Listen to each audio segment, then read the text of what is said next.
حضرت عائشہ رضی اللہ عنہا بیان کرتی ہیں کہ جب سے میں نے ہوش سنبھالی ہے، میرے والدین دین اسلام کے پابند تھے، اور ہم پر کوئی بھی ایسا دن نہیں گزرا کہ جس میں رسول اللہ صلی اللہ علیہ وسلم ہمارے پاس دن کے دونوں وقتوں میں یعنی صبح و شام نہ آئے ہوں۔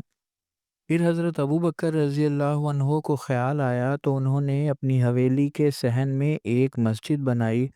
اور وہ اس میں نماز پڑھا کرتے تھے اور قرآن مجید بھی پڑھا کرتے تھے۔ ان کے پاس مشرکوں کی عورتیں اور ان کے لڑکے کھڑے ہو جاتے اور ان سے تعجب کرتے اور ان کی طرف دیکھتے رہتے، اور حضرت ابو بکر رضی اللہ عنہ بہت ہی رونے والے آدمی تھے۔